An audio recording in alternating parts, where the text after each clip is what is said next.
Thank you all for coming. We're really excited to have you all attend this panel. My name is Sean. I'm an organizer with National Students for Justice in Palestine, based in New York City. I'm also a Columbia grad student, so if you're in the area, hi. I'll be moderating this panel today as we discuss the developments of the transnational movement for Palestinian liberation, particularly the student and youth sectors. We're going to discuss our understanding of the current state of the struggle, the ways that the student and youth sectors of the movement have developed and must develop further, and shift our orientations and goals to meet the moment, and help put an end to the genocide and siege of Gaza, and assist in the liberation of the Palestinian people. We have a couple of great speakers today who are going to help us sort of, develop our analysis on these topics and sort of carve a path forward. One of them is going to join us later. Jodi Dean will come in around an hour, so I won't introduce them now, but I will introduce Miriam and Genessee. Miriam is an organizer with the Palestinian Youth Movement based in New York City, and Genessee is an organizer with the New York City Labor for Palestine and Writers Against the War on Gaza. And I want to turn it over to both of them to talk more about the work that they're doing, and their perspectives on the movement, where we're going, what we need to do, and how we can, how we can develop a movement that's able to fight and able to win. So Miriam, I want to pass it over to you to start. Thank you, Sean. And thank you all for having me on today. This is really timely. Obviously, I think, especially after the elections and thinking about how we're going to be moving forward in the movement. And really appreciate, again, having me on here, and that we're all coming together to think about this in the context of the student movement. So as Sean mentioned, I'm an organizer with the Palestinian Youth Movement. And for over a year now, we've been mobilizing nonstop, trying to cohere and convene the movement around our key demands that are the demands of the movement now, and emphasizing, of course, at this moment, arms embargo. But I say this kind of to say that I think I'm going to start by talking a bit more broadly about the state of the movement in general, taking stock, and then thinking more particularly about the role of the student movement, how to understand what we've experienced in the last year and what that might mean for us looking forward, and what avenues are available to us. So I want to start us by thinking back to just over a year ago. A year ago, November 4th, 500,000 people took the streets in Washington, D.C., demanding what are still our key demands, demanding a ceasefire, an arms embargo, free Palestine from the river to the sea, releasing all Palestinian prisoners. These have been the demands for the entire year now. But I emphasize this mass showing in Washington, D.C., which was a historic mobilization. It was the largest mobilization for Palestine in U.S. history, because it started off our movement with an immense show of power. Just under 1 month into the start of the genocide last year, the fact that our movement was able to bring out 500,000 people to DC from all around the country was a resounding declaration by the people of this country that they stand with Palestine, and they stand against the participation of the US government in the genocide. And again, emphasizing that this was quite early on. And after that point, there was 2 more massive, national demonstrations in DC.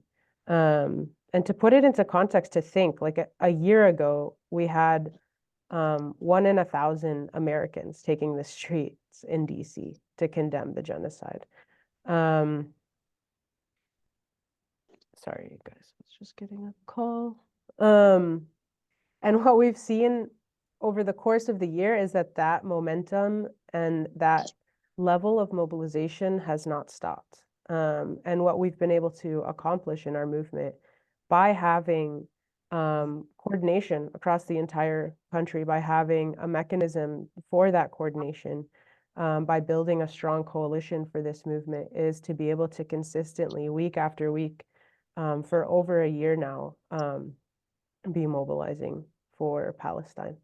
And that includes, of course, the achievements of the student movement, the encampments, which I'll touch on in a bit. But again, just seeing across all sectors of society in the United States, this mass showing that definitely in my lifetime, I couldn't have imagined seeing before October last year. And what it means is that we've also been building power. It's not just that we've been bringing people into the streets, but people have been organizing nonstop for not just this last year, but decades, right? But in this last year, more and more people have seen the importance of organization and have been craving to get organized, right? This is what we see happen time and time again when we're in a state of crisis is people want to be in an organization. People want a home to provide political direction and clarity. And I think our movement has been able to do so for this last year. Most importantly, I think the biggest, if we can call success of the movement, and it's obviously not can't only be credited to the movement, right? It has to be credited to what is happening on the ground in Palestine and the brutality of the response of the U.S. And of Israel. But I think the most important transformation that we have seen is this development of a real anti-imperialist consciousness in the United States. And this is something I think for many of us who have been in the Palestine movement or in any struggle really, kind of felt was declining after, the 90s with the fall of the Soviet Union. This idea of a real anti-imperialist front in the West. Really, we saw a lot of forces trying to weaken that, from the state to whatever. But what Palestine has done in this last year is exposed to Americans and to the rest of the world. I think there's been the loss of U.S. credibility all around the world, but exposed just the role of the U.S. in the rest of the world, and exposed the fact that anytime the U.S. dips its hand somewhere in a conflict, all it results in is war, in more bloodshed, and all of that to the tune of billions of tax dollars that working Americans are paying. And what this does on the level, what this has done on the level of consciousness is meant that we have now anti-imperialist organizers, people who are building power day after day on this basis of seeing and not being able to unsee ever again the role of the United States internationally. And I emphasize this because I think sometimes we can take it for granted, but we really shouldn't, because this is precisely the way to lead to transformation in this country, is this shift in consciousness. What we have now is young people in America who actively want a different future. This surge of anti-imperialist politics among American youth, we can even see that in the results of the election, right? So how many young people were feeling so much frustration with the current administration that they, decided not to vote for genocide, right? So there's so many indications of this transformation. But within our movement, the indications for me especially are that we've just seen the consistency in the movement. that it's been sustained for so long, and that so many people want to come in ways that are more than attending a protest, for example. And this is our real strength, is in organizing those people. In terms of this shift also in consciousness among young Americans, one thing I want to talk about is what this also means for the rest of the world. So when we're thinking about our role here in the United States, people are looking to the US all over the world to see, are the American people fighting for us, right? Or are they fighting for themselves? And resoundingly, what we're seeing with young people in the United States is that we're fighting for a world free of US imperialism. And a good example of this, actually, when the encampment started, I was traveling and I was speaking with comrades from other parts of the world who their gut reaction was shock. Their gut reaction was, oh my God, this is incredible. Like, we didn't think we would see American students do something like this for Palestine, or have this level of anti-imperialist consciousness. And for me, I was like, oh, well, I've been seeing them organizing all year and preparing for this, and seeing how these shifts have been happening over time, not just among like the students that were already organized, but that it's been spreading like wildfire. So I wasn't surprised, but the surprise was also like real solidarity from all over the rest of the world, so that we would have, comrades from countries that are being oppressed by US imperialism being in solidarity with students in the United States who are facing police violence and repression on their campuses. This is an incredible achievement, I think, and it has created kind of the foundation for these relationships and of solidarity that we can continue to build moving forward. So that's a bit, on just situating where we've come from in this struggle, and also to reiterate that where we are now is still in a really strong position, and I would argue stronger than ever. The fact that we are able to continue to mobilize people week after week, here in New York City, where I'm at, that we're able to have hundreds of people come to weekly volunteer meetings week after week. Another example, is the international fundraiser that the Palestinian Youth Movement is supporting. We've raised $500,000 in under 2 months, right? So all of these indications that what's really happening is that this question is not going away. And why is it that the question of Palestine is not going away in the United States? It's because people's consciousness has fundamentally shifted, and we're seeing the development of a real anti-imperialist consciousness in the United States. I want to move on to talk a little bit about specifically the student developments in the student movement, and how the student movement can continue building solidarity as it has been.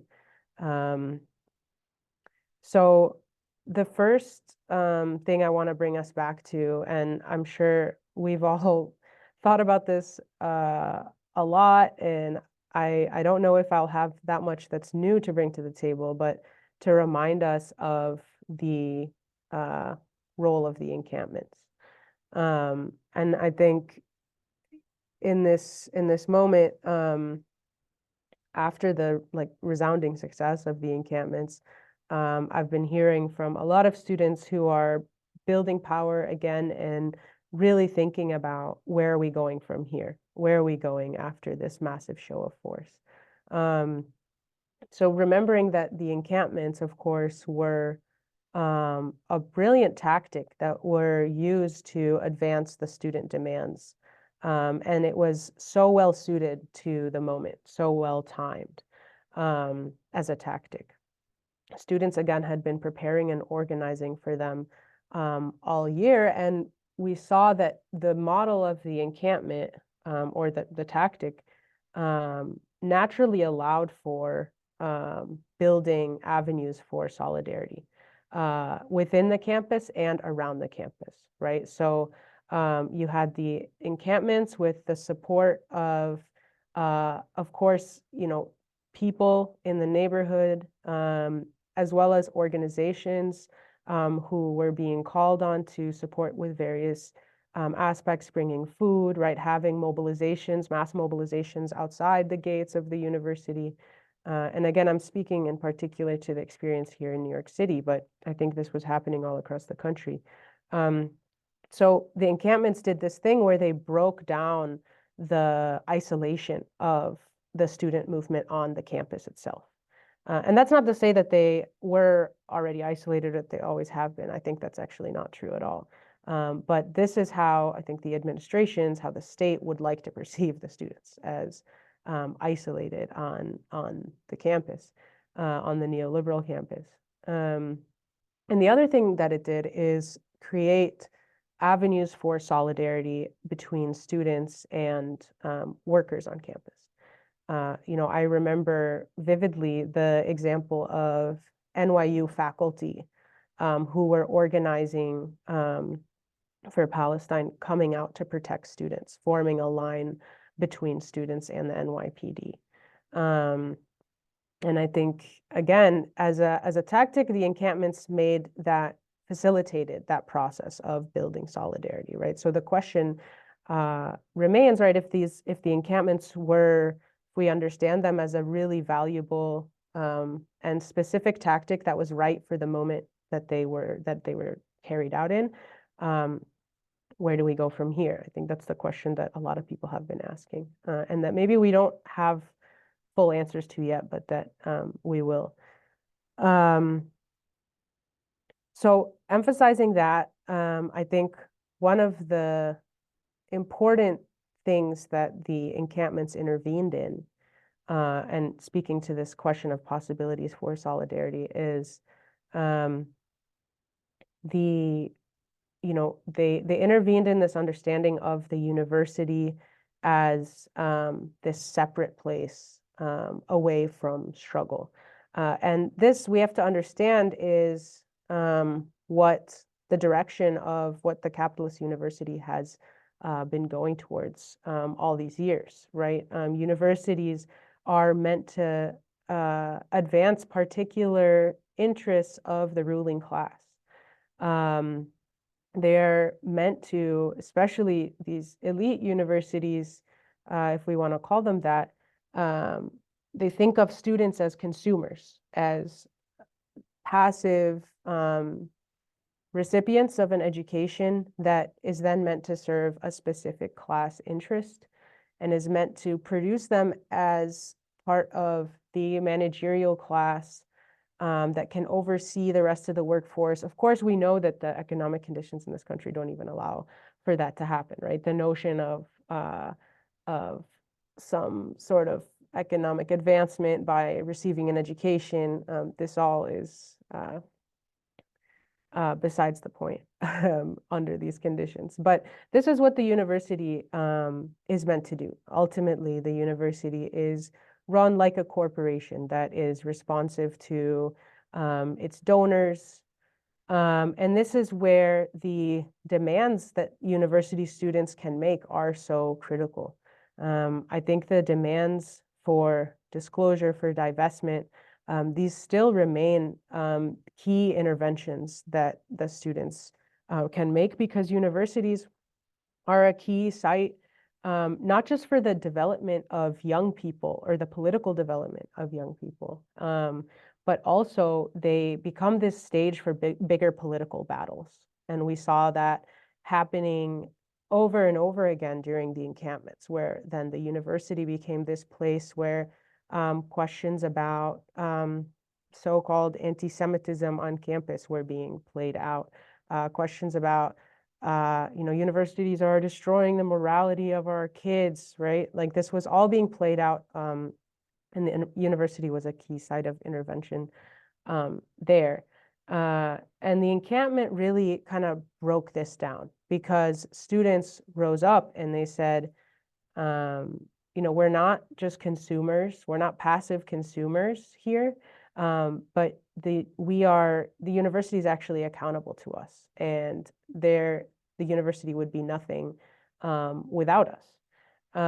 So again, just emphasizing here this point that the encampments were this tactic that advanced student demands so well. And one place that we can think about moving forward that can continue to keep this connection between students, the student movement, universities, and the rest of the movement, which again, this connection already exists. It's just about how we make use of it.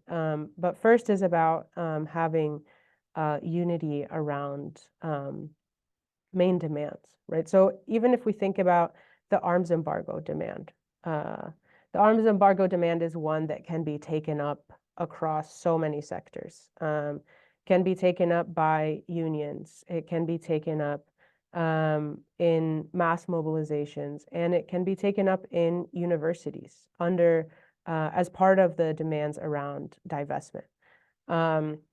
So being able to have a movement that is coherent around its demands, that is politically coherent, I think is going to be critical in how we think about developing these links of solidarity with the student movement moving forward. And the other thing that I think the encampments and what the student movement has accomplished all year, not just with the encampments, right, is breaking down what, we never would have said, but what we were accused of, which is this idea of the so-called outside agitator. And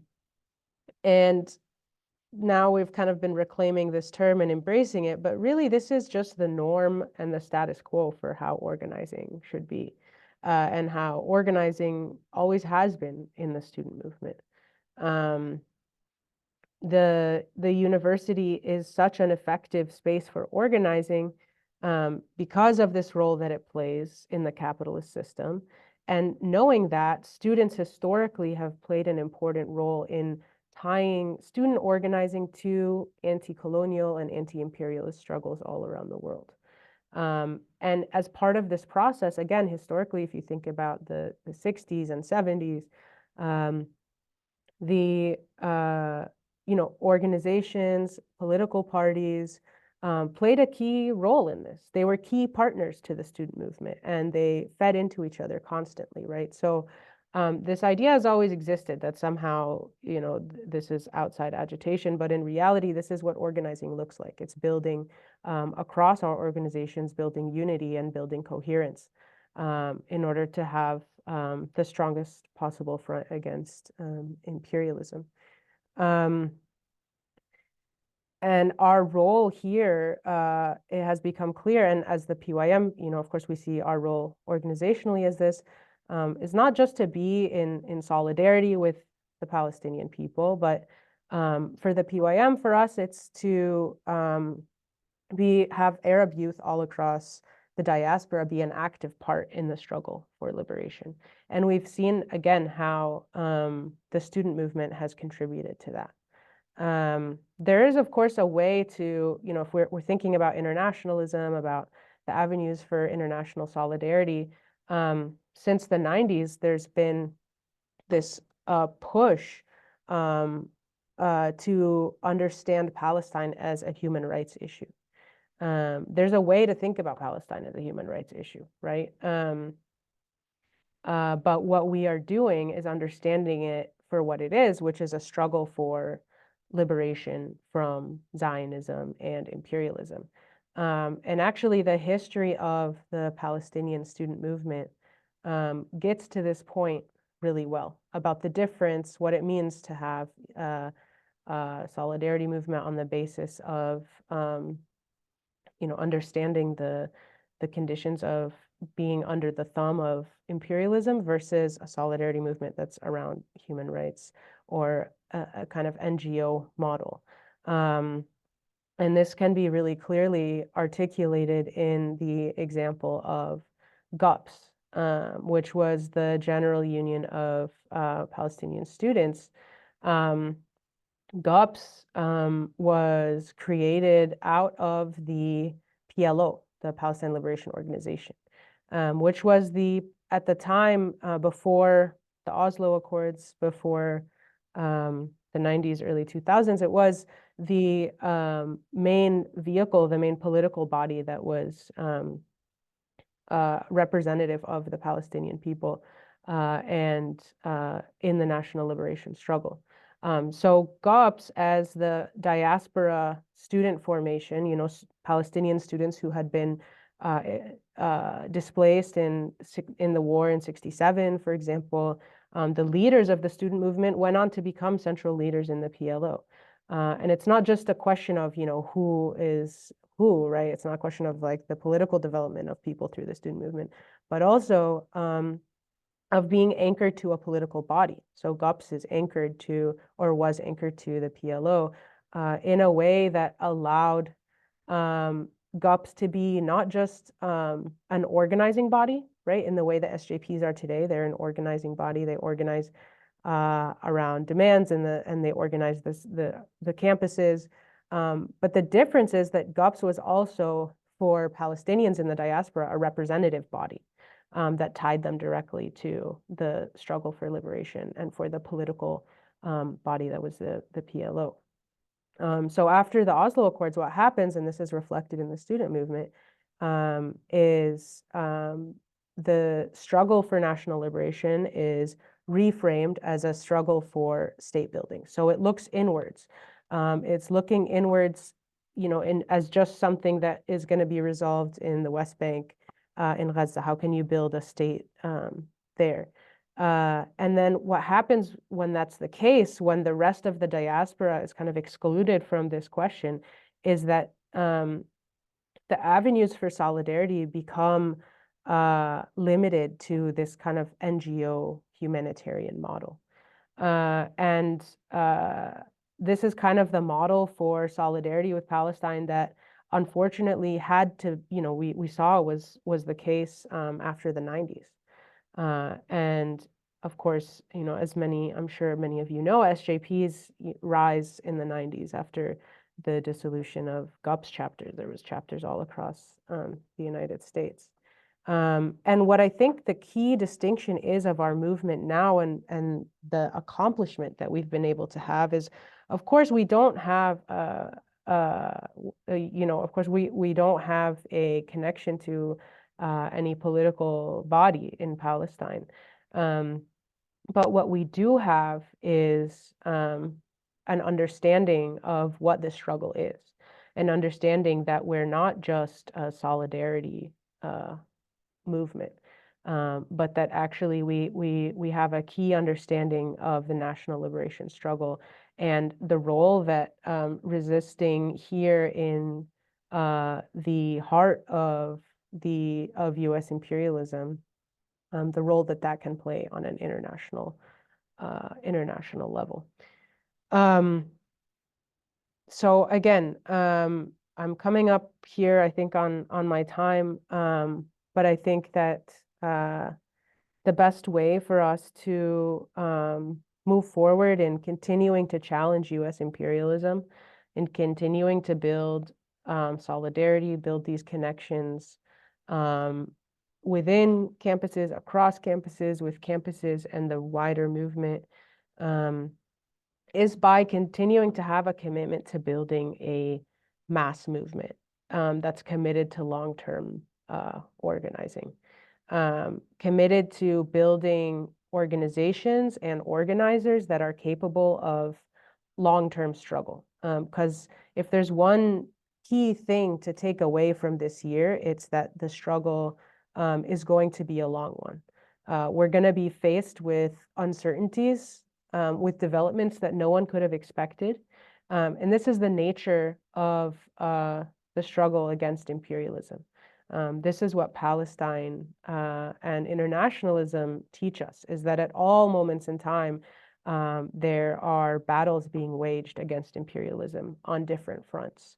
And the front in Palestine right now is the critical front.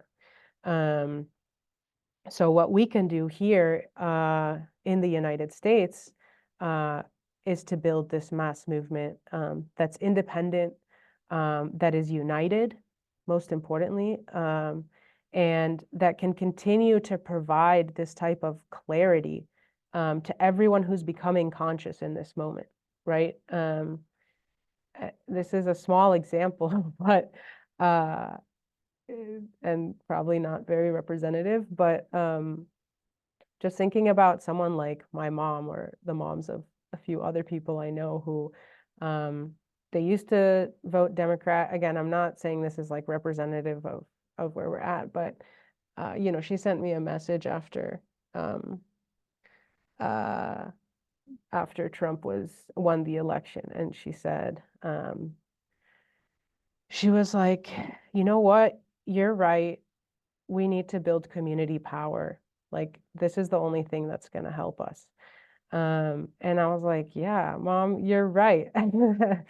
Not like I've been saying that for a while, but what I mean by this little silly anecdote is to say that we need a movement that's going to bring in people like our moms. We need a movement that's going to be as broad, as mass as possible, and one that is going to be there to bring people in once they see the US for what it really is. And to continue to keep those people organized and thinking about how to keep this struggle going for the long term, because we definitely are not gonna stop now, and we have a long road ahead of us. So thank you again for having me on here, and I'll turn it back to Sean. Yeah, thank you so much, Miriam. Fantastic opener for real. I'm not sure.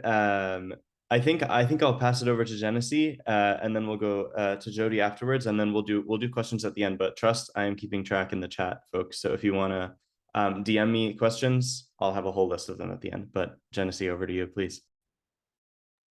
Yeah, thank you so much. And thank you, Miriam, for everything you said as well.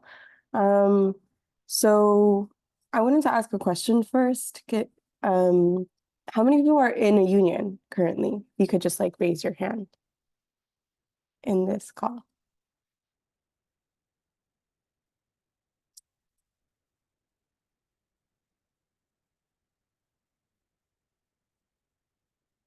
Okay.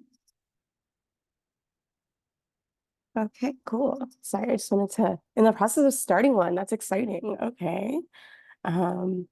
Great, good to know. So I think a lot of the work that like is currently being done within Labor for Palestine, within WAG, has to do with the fact that like right now we're trying to get people to understand that Palestine is a labor issue. You know, I feel like within a lot of the labor, like capital L at large, there's some sectors that don't believe that don't see where these struggles tie together. And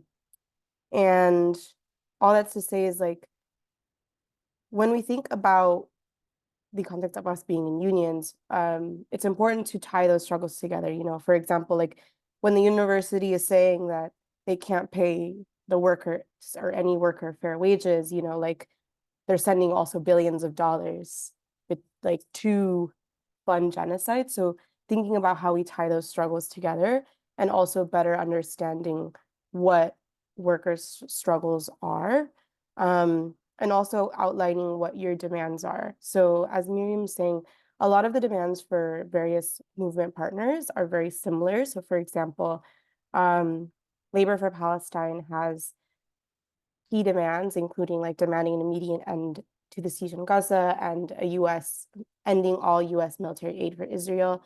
refusing to build or transport weapons destined for Israel, and respecting the Palestinian-led BDS picket line by severing ties with the Histadrut, which is the Israeli labor union, and divesting from Israel bonds and industries connected with Zionist settler colonialism and occupation. So a lot of these demands are very similar to the demands at large, the divest, what's it called? Divest, ceasefire, and all aid. So aligning those demands and seeing how you can come together to push your demands at the same time, because they have very similar principles.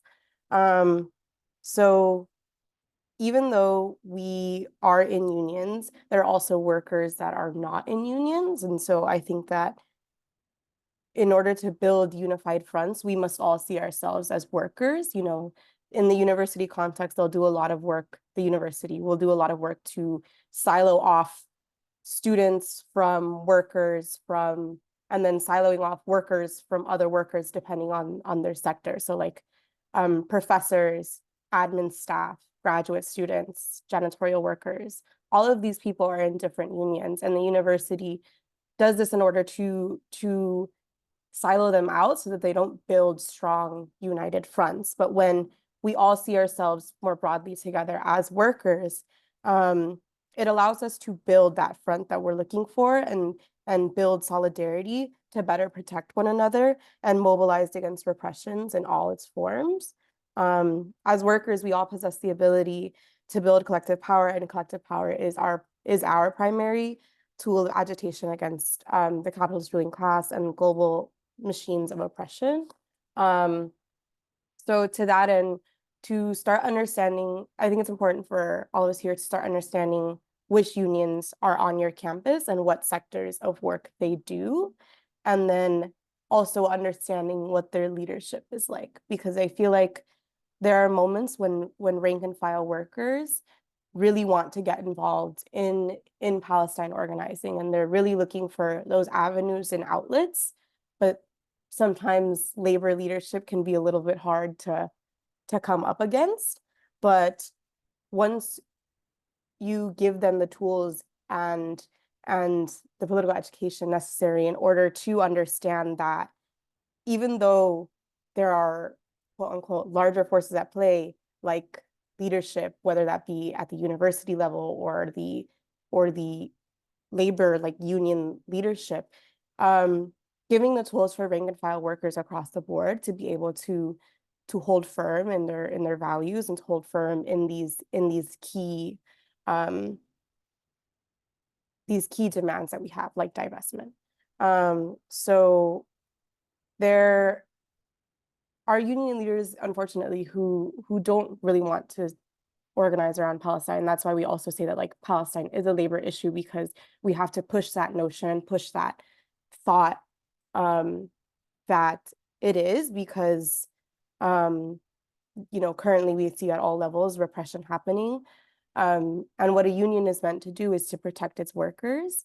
And I think that there are some contexts in the US specifically where we see major unions kind of shifting or going against the grain of what their statements are.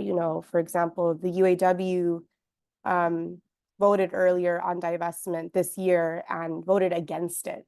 However, now UAW Labor for Palestine is making a demand of the IEB to divest by next week, November 12th, because they have a meeting. And so thinking about how to continue to get rank and file mobilized in the face of leaders who are unmoved. And there are many ways to do this. Like I think that there are so many wonderful examples of the things that the unions can do, especially like at NYU. NYU administration had a NDAH like rule that basically equated Zionism to anti-Semitism. Like it was a very draconian rule, like it was a horrible rule. But within the last 2 weeks, I believe, the the two unions, UAW 7902, which is the adjunct union, and UAW 2110, which is the graduate student union, were able to put a lot of material pressure on the university and get that rule to pause, essentially. And now they're going to bargain for that rule to be overturned or to be shifted, which is a really big and powerful union win. In UAW 4811, which is out in California for the University of California system, you know, they were able to get together to form a strike. So last spring. So I think that understanding how unions are able to mobilize around this power and what protections there are can be very important for the student movement at large to understand, but also to build connections with them. You know, a lot of these unions, because of their various sector of work, have different demands for their like personal well-being. You know, for graduate students, it's likely like higher wages. For professors, it's more pathways to tenure. For janitorial facilities, it's more like protections for the work that they're doing. You know, they have these various demands. So approaching these workers across the board and being able to understand what their demands are and how to tie the struggle between what they're looking for and the demands that we are looking for, and how they can be related with one another, and how perhaps there can even be a way to bargain for specific things within union contracts, especially if you're trying to form a union and trying to figure out ways to put specific demands within your union contract, like thinking, for example, perhaps attempting to bargain for PACB within your union contract, which there are some unions that are currently trying to do. I think that, you know, a lot of these larger unions have very deep ties to the Histadrut and to Israeli bonds and to weapons manufacturing. But there is also the reality that like Palestine's already in the workplace, and so it makes it a workplace issue, and we should be able to act against that. You know, labor power is currently used against Palestine within the context of like factory and arms manufacturing. And now that people are agitating so that their labor doesn't support genocide, we see a lot of new policies getting instated into the university, like no geopolitical posters, or you can't teach about certain things.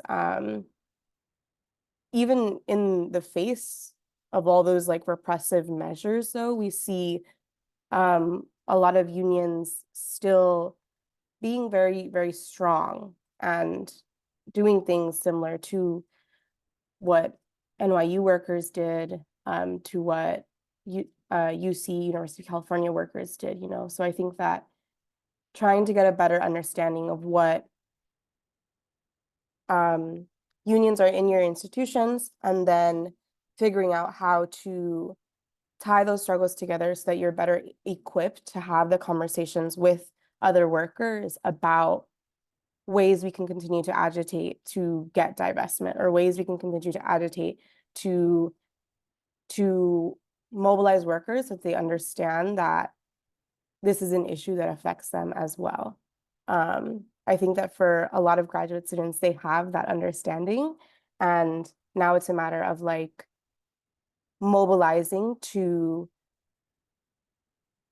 push that with leadership as well, and to push against the grain of what union leadership is saying. And so I think that with students and with like labor workers, I think that building that kind of relationship to make sure that in the instance in the future, if there ever is strike activity, you're all in alignment with what the strike is trying to do and what you're trying to achieve by withholding your labor, and also defining what the withholding of labor looks like across the various unions within your university. I think that it's important to also understand the various modes of which you can go on strike.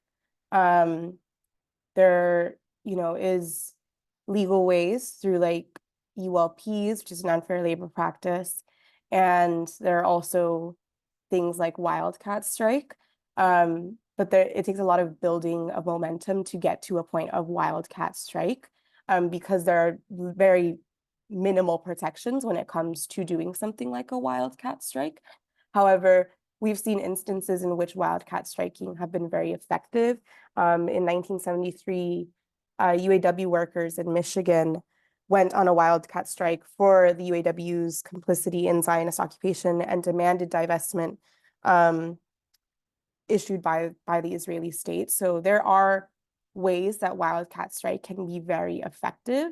It's just a matter of building that kind of momentum now with like the upcoming November 21st action, starting to plant the seeds of understanding what unions are in your work or in your university, and where they're at, understanding are these unions that are very mobilized, what is it like in their current circumstances? Are these unions that have already passed divestment or ceasefire resolutions, or are they building towards that? Are these unions that are even thinking about it? So I think that starting now, building a better understanding of where your campus and university unions are at, and connecting with workers and understanding that US students are also workers to the university, even if you're not in a union, because your education is like a mechanism of making the university keep going, because you are paying them tuition. And so understanding that you as a student are also a worker giving your labor to this institution. And so with knowing that, you have the power to also withhold your labor and withhold the means of extraction that the university takes from you. And getting to a point where we are able to really look at a university and say, in the face of all this repression that you're implementing, we are going to continue to agitate and continue to escalate our actions to the point where the university does listen to students and to workers and to workers across different sectors at the university, so that they can understand that we are unrelenting until our demands are met. The university will continue to face this kind of mobilization by the workers and by the students. And so I think that that's currently where we're at, is planting the seeds to tie all these unions and workers and students together, and also going beyond that and thinking of it on a national scale. How do various universities draw examples of what successful strike action can look like through history, but also through other unions? Like, how can we draw examples from UAW 4811 to mobilize for an effective strike? How do we draw examples from 7902 and 2110 to understand what a successful grievance process and what a successful ULP/strike threat looks like in order for the university to meet the demands that you're making of them? So I think starting now, you can start to build. I think that students have been very great about organizing pickets, and the pickets have been beautiful to see.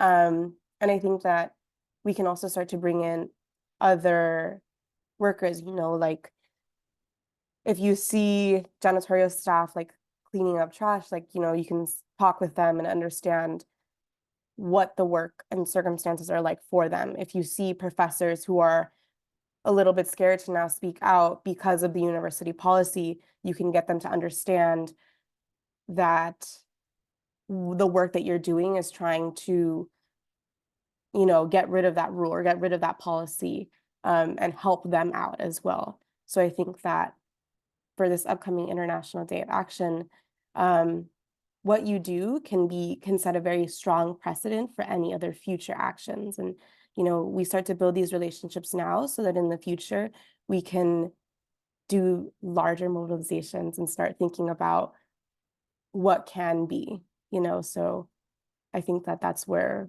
we're currently.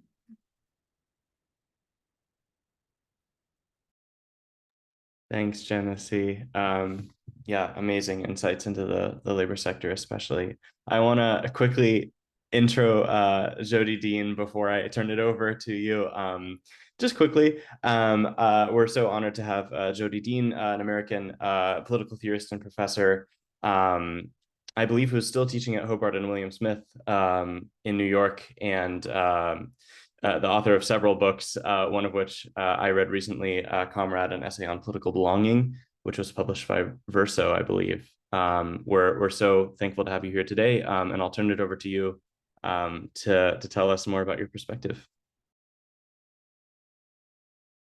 Oh, you're muted.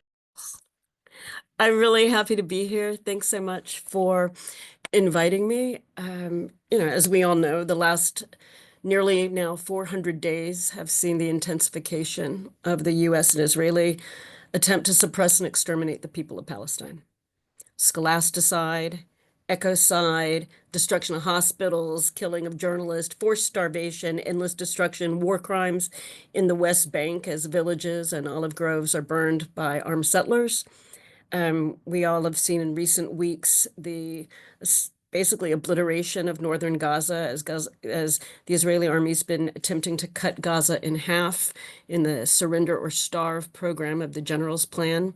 So it's been horrific. And the past year has also seen a historical global movement in solidarity with Palestine. We've seen it rise up, isolating the US and Israel, and proving day after day, week after week, that the world stands with Palestine. The top UN court has declared Israeli settlements in all the occupied territories illegal. In September, the UN General Assembly passed a resolution that demanded Israel end the occupation. As everyone knows, South Africa continues to make the case before the International Court of Justice that Israel is guilty of genocide. So we've seen an enormous movement across the world rise up in solidarity. And we know, we live in a time where each of us now knows what we would do in a genocide. Each of us knows this. It's not hypothetical. It's real. We know. The choices that we make every single day tell us what we would do during a genocide because it's what we're doing. And this can be hard, right? It can be hard to confront our weaknesses, our fears, our investments in our comfortable lives. And it can also be invigorating as we have the opportunity to live our commitments. And this can be inspiring, right? People's courage can grow, and we strengthen each other as we stand up and fight back. This spring's Gaza solidarity encampments, right, that spread across the country. I mean, this was especially inspiring. Like just incredible fight back and resistance and perseverance and the demonstration of new kinds of education and solidarity as students had each other's back and sort of took back their education and their campuses against, you know, imperialist and Zionist and a kind of education that was meant to constrain and coerce them into being the worst sort of comprador class. But they really demonstrated something impressive and something new. And they broke with a previous generation's kind of liberal fragmentation into competing identity groups, saying instead, you know, in our thousands, in our millions, we are all Palestinian. And I think we should be alert to this real strength, right? This really important innovation, because defenders of Zionism and imperialism will definitely try to attack us there, right? They'll try to implant division and mistrust in order to fragment the movement. So I've been really impressed by this effort to organize an international student strike against imperialism and the US and Israeli genocide against the Palestinian people. And this is it's crucial, I think, in at least two respects. The active, practical work of building and connecting organizations that's indispensable to any strike effort. and the equally indispensable theoretical and analytical work that recognizes the imperialist dimension of the effort to exterminate the Palestinian people. So building our organizations, right, our collective capacity, and developing a shared analysis of our conditions of struggle, right? Practice and theory informing each other. And that's, I think, a really great thing about this entire endeavor. When we say that the struggle for a free Palestine is a struggle against imperialism, we identify a line of struggle, a line of fight, a point of unity that can guide our thinking and action. Right? We recognize that the conflict is not a religious conflict. It's not something that's specific to Israel, Palestine, or the Middle East. Solidarity with Palestine has nothing whatsoever to do with anti-Semitism. In fact, it's part of a worldwide struggle against racism, colonialism, and oppression.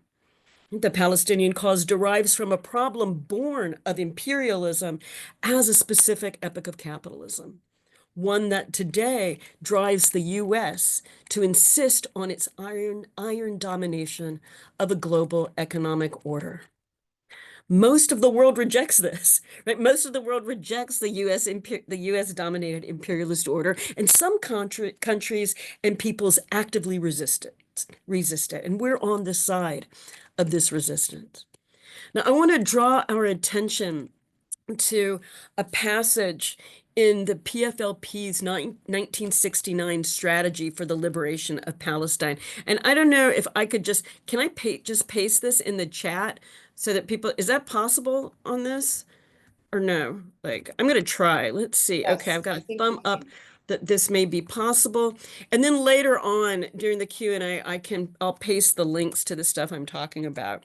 But I'm just going to wait a minute, now I just clicked something wrong, just a second. Okay, I want to read this. Revolutionary political thought is not an abstract idea hanging in a vacuum, or a mental luxury, or an intellectual hobby for the educated, which we can, if we wish, lay aside as an unnecessary luxury. Scientific revolutionary thought is clear thought, whereby the masses are able to understand their enemy, his points of weakness or strength, and the forces which support and ally themselves to the enemy. Likewise, the masses should understand their own forces, the forces of revolution, how to mobilize, how to overcome the enemy's points of strength and take advantage of the weaknesses of the enemy, and through what organization, mobilization, and political and military programs they can escalate their forces until they can crush the enemy and achieve victory. Now, the whole document is worth studying carefully. I just pulled out this passage because of how important it is for us. Like our outrage, our dedication, and even the rightness of our cause, right? The fact that there is absolutely no doubt that we are on the right side of history, none of that's enough to win, right? Being outraged and morally right is not enough to win. It's being outraged is not enough to get our universities to divest. It's inadequate to the task of getting the US to stop supplying Israel with the weapons of mass death. It's not enough to stop the imperialist war machine. So we have to force ourselves to think politically and strategically, right? What can we do where we are? Where are our points of leverage? We have to figure out our enemy's strengths and weaknesses. I mean, like, we even have to be clear, like, who our enemies and our allies are. We have to acknowledge as well and address our own strengths and weaknesses. And we have to address our own strengths and weaknesses while building our numbers and fortifying our unity. So against this background there, I want to now sort of zero in on the situation on US college campuses. And my sense is that while much of what I'm going to say here is unique to the US, actually, the situation is pretty similar at universities in the UK, Canada, the Netherlands, and actually, I think we can safely say worse in Germany. Additionally, the general comments I'm going to make about the US in no way substitute for specific analysis of specific campus environments that pose specific challenges and opportunities for organizing, right? Different universities and campuses have all sorts of different constellation of forces and things that have to be always taken into close account. And we actually increase our strength when we increase our specific knowledge of the different conditions and the way that students and organized workers and faculty in these campuses are addressing them. Like if we build, the more we can build our collective knowledge of how specific problems are being addressed, the stronger we become. And I think, as Miriam said earlier, this is especially crucial because this is going to be a long struggle. Right. We have to, it's not happening overnight. It's happening next year. It's not happening next year, though we hope it would. Right. We have to be prepared for this. Even if Palestine liberated itself tomorrow, rebuilding and reparations are going to be necessary. Security is necessary, right? The means and opportunity to create the conditions for a flourishing Palestine and flourishing Palestinian life, all of that has to be guaranteed and secured and will also be part of the fight. So the struggle has to keep going. And as with every colonized people, it, of course, leads into the fight against the conditions of neocolonialism, that is the larger system of imperialism that entraps and indebts former colonies. So the struggle is not just a project for this year or next year. And so our time frame and preparation and planning have to be longer than that. So now getting into the nitty gritty, have any of y'all read the Congressional Staff Report issued on October 31st, like, Halloween, because it's scary. It's from the House Committee on Education and the Workforce that ran the hearings last winter and spring. Actually, I'm going to put a link to this congressional report that came out in October in the chat. Let's see, let me do that. Chat, here we go. So I'm going to talk some about this report. It's titled Anti-Semitism on College Campuses Exposed. Now, on the one hand, I expect every single person on this call is just going to be utterly outraged by this report. It's utterly racist. It's utterly biased against Palestinian. It construes any kind of solidarity with Palestine as anti-Semitic. You would have no sense from reading this, no sense at all, that Israel and the United States are committing a genocide, and that this follows years of occupation and siege. Its biggest takeaway point is that universities since October 7th have allowed chaos and disorder, that they have insufficiently policed their students, and they insufficiently dealt with the encampments, that universities now are allowing discrimination and open support for terrorism, that they're creating a hostile environment for Jewish students. And of course, the report fails to acknowledge the many, many Jewish students, faculty, and staff who've been deeply engaged in the struggle for a ceasefire, an arms embargo, and an end to the occupation. So it's utterly a one-sided kind of horrible document. So why read it? What's interesting about it? Well, I'm going to give you some takeaway points that are interesting for reasons that it bears study from those of us who are fighting on this terrain. First, you'll find bits of information that show universities providing the FBI with information about students and faculty. So that's important, particularly Columbia, working hand in glove with the FBI. Second, you'll learn that of the 11 universities on which the congressional inquiry focused, no student was expelled, and most disciplinary measures were relatively mild. So with all of the, oh my God, cracking down, in fact, at the end of the day, for the no student was expelled from the university in the period of the report. We also see, this is like the third set of takeaway points. Most university, no, let me say this differently. We see how university administrators are being pressured by Congress to keep order and maintain safety. So right-wing members of Congress in particular are using the Palestine issue to attack elite universities as bastions of radical support for terrorism. And so, in response to this, a large number of colleges and universities implemented heavily restrictive new policies during the summer that are designed to prevent any kinds of protests or dissent, and many like to stop them in advance, right? And many of them are policing different kinds of speakers being brought in, the kinds of posters and pamphlets that can be distributed, and so on. So all of this is a response to the to the kind of inquiry that that was carried out by this congressional group. So that was a third thing, right? They're being pressured by administrators, being pressured by Congress. Fourth, we see how the IHRA, right, International Holocaust Remembrance Association definition of anti-Semitism is being weaponized on college and university campuses to repress solidarity. Right. This is now it's getting in there deep. In the report, for example, as I said, there's no acknowledgement whatsoever of the catastrophic situation in Gaza. There's no acknowledgement of the scholasticide, the ecocide, the occupation, anything. This is utterly invisible. It doesn't even register. And instead of reality registering, there is just this IHRA definition of anti-Zionism as anti-Semitism.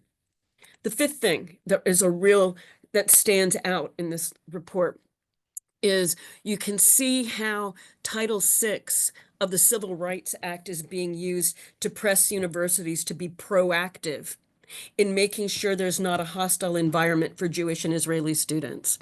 Right? That's the legal mechanism that colleges are using to particularly police faculty members, and to say that they have to do all of these extra mechanisms to make sure that there's not a hostile environment.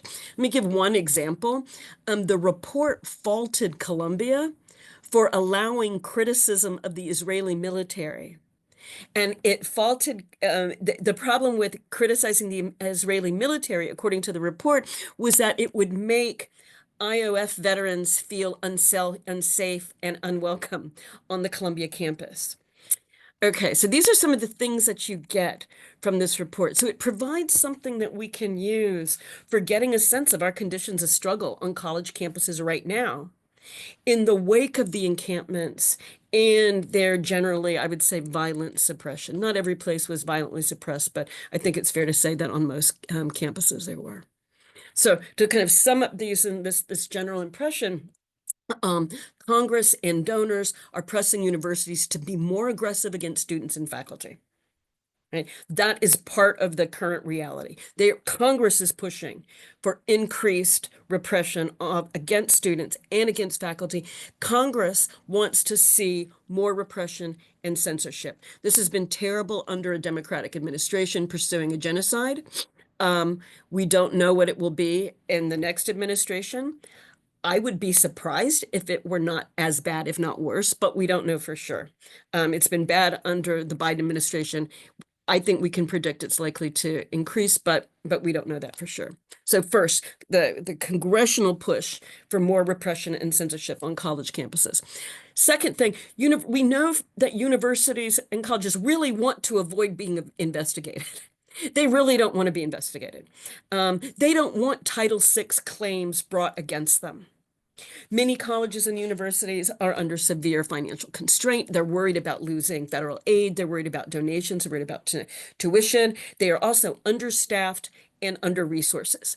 This fear and this understaffedness, this is a site of their weakness, right? To keep in mind for various sorts of strategies that might use those weaknesses as a wedge. One additional point here. We can expect that with the new regulations and the increase in repression, that many students might be afraid, that they might be afraid to be visibly involved.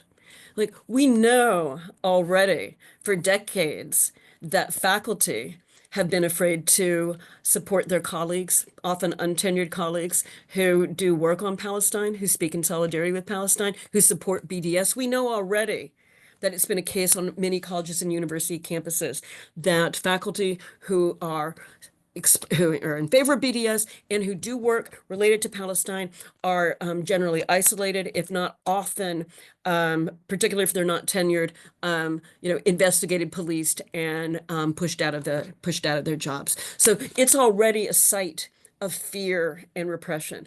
I think that it's fair to say that with the increase in regulations brought about by colleges and universities, that we can expect many students will be now increasingly afraid to be visibly involved. Some, of course, are going to be energized to fight back. But the threats of suspension and punishment and the increase in red tape with all of the new regulations can create a real obstacle to campus organizing in the near term. I mean, we got to be honest about it, right? A lot of students face real debt. They've got incredible student loans because of the horrible conditions of the university under imperialism and neoliberalism. Students worry that they could lose their financial aid. If they're expelled, they could be deported, as we saw in the recent case of Mamadou Tal at Cornell, who was fortunately able to avoid expulsion. Many students, for real reasons, are worried about their job prospects or getting into graduate school. And so I think it's important that we don't trivialize them. We have to recognize these fears, these material fears, as an objective feature of our organizing situation. We don't win people over by dismissing their concerns, right? That's what liberals do. We have to meet people where they are and use meeting them where they are as an opportunity to connect the issues and build and expand, to show how the fears and anxieties that they have are part of this general world of imperialism in which the genocide is taking place. Right? It's crucial, I think, that we think of that we use this opportunity to build more knowledge and support for the Palestinian cause. Right? It can't be a fringe issue. Right? That's been the achievement of the last year. It's become the center issue, the most important issue in the world, the issue of our time, and it's the hinge for addressing all of the broader issues of imperialism as a system of exploitation, oppression, extraction, and war that are also driving climate change. So I worry that sometimes it seems like educational efforts, say reading groups, speakers, panels, teach-ins, speak-outs, that these, particularly after we're coming out of a really visibly radical moment, that these can seem a little bit too tame, a little bit too calm, or not adequate to addressing a genocide, because it's true that they're not. But we also have to keep in mind that we have to change people's consciousness, particularly in a long struggle. And one of the ways that we help change people's consciousness is by teaching them. And when we do that, and we can do that also by challenging the universities to tell the truth, right? By demanding that there's more Palestinian content, courses that address imperialism, colonialism, neo-colonialism, that we, force professors like, hey, how come this isn't on your syllabus? That we ask the library, how come these books aren't there? It's a long struggle, as Miriam said earlier, and it's multifaceted with lots of different roles and lots of different tactics. I know sometimes it's hard to say, oh, people should have been in the struggle earlier. Why didn't they get in earlier? Well, we need to welcome and saying, we're glad you're here now, because it's got to keep building and changing consciousness. That is what's going to actually give people, I think, the willingness and the bravery to join organizations and to connect organizations and to help strengthen our organizations. Now, my comrade Mario is the one who encouraged me to participate in this webinar today. And so I asked him for some feedback on my remarks. And so I think he gave me a gift of a powerful metaphor that I want to use to close out, or as my conclusion. Mario gave me a metaphor that the fist is a hand. And he writes, it isn't a fist that fires a rocket-propelled grenade, or performs a surgery, or writes the analysis that informs our tactics. Your fists won't get you out of a jail cell, but communication with a lawyer might. Tunnels aren't excavated with closed fists. Yahya Sinwar studied Hebrew in Israeli jails and became a translator and a novelist in detention. Sinwar's readiness to apply his fists was never in question for all of this. We must not confuse sober and meticulous thinking, diversity of tactics, or even a strategic retreat from overwhelming or confusing force with a lack of revolutionary conviction. A hand is more than a fist is more than a hand, study is not retreat, learning is not retreat, theory is a weapon, and teaching and learning are part of the struggle. Resistance is more than arms, it's love and life and learning how and where to fight.